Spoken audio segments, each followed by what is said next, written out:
আজ আমি গ্যাসের চুলায় পারফেক্ট একটা কেক তৈরি করে দেখাবো। সকলেই এভাবে পারফেক্ট একটা কেক তৈরি করতে পারবেন আমার এই ভিডিও দেখে। আমি আজকে চায়ের কাপে মেপে কেকটা তৈরি করেছি নতুনদের জন্য। একেবারে পারফেক্ট একটা কেক, ছোট থেকে বড় সকলেই এভাবে কেকটা তৈরি করে নিতে পারবেন। কিছু টিপস ফলো করলেই আপনিও এরকম পারফেক্ট একটা কেক বানিয়ে সবাইকে খাওয়াতে পারেন। নমস্কার, সবাইকে স্বাগত জানাচ্ছি নতুন আরও একটি রেসিপি দেখার জন্য। প্রথমে আমি 3টা ডিম ভেঙে নিব। আপনারা একটা ডিম দিয়েও কেকটা তৈরি করে নিতে পারেন, তবে আমি 3টা ডিম দিয়ে তৈরি করে নিচ্ছি। ডিম 3টা ভেঙে নেওয়ার পরে এখানে 1 কাপ চিনি নিয়েছি। 1 কাপ চিনির আমি অর্ধেকটা পরিমাণ চিনি দিয়ে এবার বিট করে নিব। আপনারা চাইলে হ্যান্ড উইচ দিয়েও এভাবে বিট করে নিতে পারেন। আর এখানে একটা কথা বলি, মিষ্টিটা আপনারা আপনাদের টেস্টের উপর ডিপেন্ড করে দিবেন। আমরা যেহেতু মিষ্টিটা একটু বেশি খাই, এজন্য বেশি পরিমাণে দিলাম। আমি 3 মিনিটের মতো বিট করে নিয়েছি। তারপরে বাকি যে মিষ্টি আছে মানে চিনি, সেটাও আমি দিয়ে দিলাম। দিয়ে এবার ভালোভাবে বিট করে নিতে হবে। আমি 5 থেকে 6 মিনিটের মতো বিট করে নিয়েছি। এখনে কিন্তু বিট করা হয়ে গেছে, দেখেন।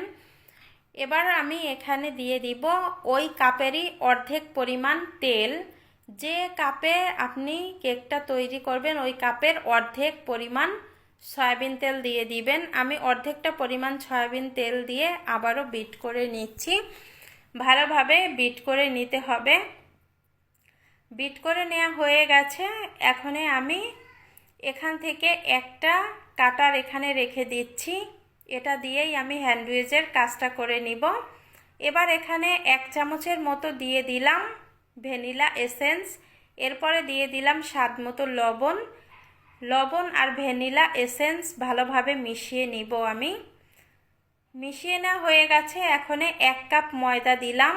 1 কাপ ময়দার সাথে আমি এখানে দিয়ে দিব হাফ চামচ বেকিং পাউডার।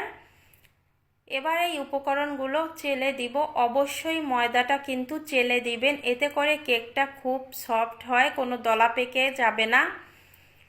এই তো চেলে নেওয়া হয়ে গেছে। এবার আমি ভালোভাবে মিশিয়ে নিব। আর এখানে একটা কথা বলি, এই যে ময়দাটা, এই ময়দাটা কিন্তু আলতো হাতে মিশিয়ে নেবেন, বেশি জোর দিয়ে মেশাতে যাবেন না। আলতোভাবে মেশালেই কেকটা সফট হয় এবং সুন্দরও হয়। আজকে গুঁড়ো দুধ দিয়ে আমি কেকটা তৈরি করব, এজন্য 1 প্যাকেট গুঁড়া দুধ আমি দিয়ে এটাও চেলে নিলাম। এখন গুঁড়া দুধটাও আমি ভালোভাবে মিশিয়ে নিব। আপনারা এখানে লিকুইড দুধও দিতে পারেন।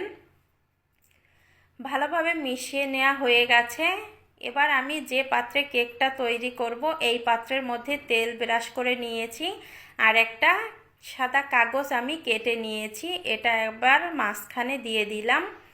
মাঝখানে দিয়ে আমি সমান করে নিয়েছি। এখন ব্যাটারটা উপর থেকে ঢেলে নিতে হবে, এতে করে কোনো বাবলস থাকলে বের হয়ে যাবে। তারপরে এরকম একটু ঝাঁকি দিবেন। এবার চুলায় চলে যাব। আমি এই যে একটা পাতিলের মধ্যে কাগজ দিয়ে তার উপরে একটা স্ট্যান্ড বসিয়ে আমি কেকটা বসিয়ে দিলাম। একটা ঢাকনা দিয়ে আমি 30 থেকে 40 মিনিট জাল করে নিব। এভাবে সিলভারের পাত্রে যদি কেকটা তৈরি করেন নিচে কাগজ দিয়ে, তাহলে এরকম কিন্তু কালারটা খুব সুন্দর আসবে, ওভেনের মতো। আমি 40 মিনিট পরে কেকটা বের করে নিয়েছি। দেখেন যেমন ফুলকো হয়েছে তেমনই সফট হয়েছে আর কালারটা জাস্ট অসাধারণ হয়েছে। এবার কেকটা আমি বের করে দেখাচ্ছি। দেখেন নিচের পাশটা কিন্তু একটুও একেবারে পুড়ে যায়নি, এত সুন্দর হয়েছে। এই কেকটা একটু চেপে চেপে দেখাচ্ছি, দেখেন কতটা পারফেক্ট হয়েছে। আপনারা কিন্তু এভাবে বাসায় ট্রাই করে দেখতে পারেন। আপনারা প্রথমে একটা ডিম দিয়ে ট্রাই করে দেখবেন যে কেকটা আপনাদের হয় কি না, তারপরে বেশি ডিম দিয়ে তৈরি করে নেবেন। আমি একটু কেটে আপনাদের সাথে শেয়ার করছি, দেখেন কতটা সফট হয়েছে আর ফুসফুসে হয়েছে। আর আমার বাসার সবাই খুব প্রশংসা করেছে এই কেকটা। আজকের ভিডিওটা এখানে এন্ড করলাম।